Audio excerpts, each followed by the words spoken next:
అదే RTV app వార్తల్ని క్షణాల్లో చదివే అవకాశం ఉంటుంది. ఒక న్యూస్ పేపర్, ఒక టెలివిజన్ ఛానల్ మీ చేతుల్లో ఎప్పుడూ ఉంటాయి. వీళ్ళు చేసినటువంటి దొంగ పనులకి స్క్రాప్ అమ్ముకుంటాను. ఒక పేదవాడు వచ్చి ఏడుస్తాడు మా దగ్గర, నాకు వాళ్ళు చెప్పు, నేను ఎవరో చెప్పింటే చేసినాను. అది చెప్పినవాడు ఎవడో వాళ్ళే చెప్తారు, మాకు ఎవరి మీద కోపం లేదు. వాస్తవంగా అయితే ఇంకా మానవత్వంతో ఒక మహిళ మీద కేసు పెట్టకూడదనే ఆలోచనతో ఇప్పుడు దాకా ఉన్నాం. అది చేయకూడదని, ఇంకా మీరేమైనా హద్దు మీరితే దానికి కూడా మినహాయింపు ఉండదు, గుర్తుపెట్టుకోండి. అంతేకాదు, కాలువల మీద ఇల్లు కట్టుకున్నాడు, తాగి నోరు పారేసుకున్నాడు, తాగి మాకు అధికారం ఉంది కదా అని ఎటువంటి మాటలైనా మాట్లాడచ్చు అన్నాడు, ప్రతి ఒక్కడు కూడా సమాధానం చెప్తాడు. భూములు లేకొచ్చి దౌర్జన్యంగా పోలీసులు అడ్డం పెట్టుకుని లాఠీచార్జ్ చేసుకున్నట్టు కూడా సమాధానం చెప్పాల్సినటువంటి పరిస్థితి వస్తుంది. ఎక్కడ కూడా వదలం. అవినీతి సొమ్ము, అక్రమ గనులు, అక్రమ మైనింగ్, కంకర్ మిషన్ల పేరు మీద పక్క భూములు, ప్రభుత్వ భూములను కొల్లగొట్టి కోట్ల రూపాయలని కొట్టేసి పెద్ద మనుషులుగా చలామణి వాళ్ళు కూడా ఊళ్ళు దగ్గర పెట్టుకోండి. మీ అవినీతికి ఇంకా ఆస్కారం ఉండదు. ఖచ్చితంగా చర్యలు తీసుకుంటాం.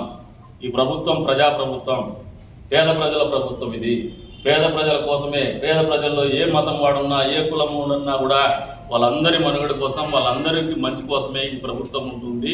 ఈ నియోజకవర్గ ఎమ్మెల్యేగా నా ఆలోచన కూడా అదే రకంగా ఉంటుందని స్పష్టం చేస్తాను. సభ్య సమాజంలో ఉన్నటువంటి మేధావి వర్గాన్ని కూడా అప్పీల్ చేస్తా ఉన్నాను. మేము చేసే ప్రతి పని ఈ నియోజకవర్గంలో ఒక మంచి మార్పుకు అడుగేసే విధంగా అవుతాను.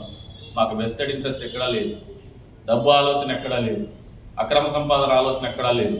అక్రమ లేఅవుట్ల మీద కూడా కొరడా జలిపిస్తున్నది కేవలం కనీసం రింగ్ రోడ్డు వస్తా, బైపాస్ రోడ్డు వస్తుంది. వచ్చే రోజుల్లో ఏదైతే ఎక్స్టెన్షన్ ఉందో ఆ ప్రాంతంలోనే లేఅవుట్లు వస్తాయి. ఈ లేఅవుట్లో అన్నా కూడా మార్పు అనేది రావాలా.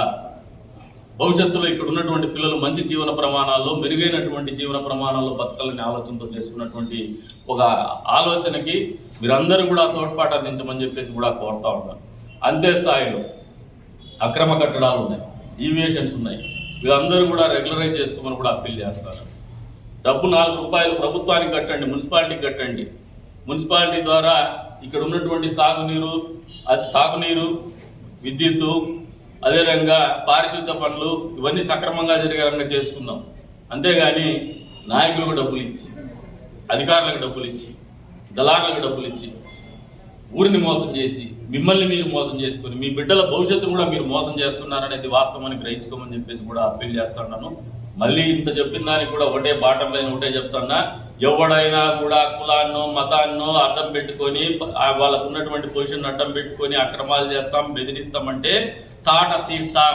ఇది వాస్తవం అని చెప్పేసి కూడా తెలియజేస్తాను.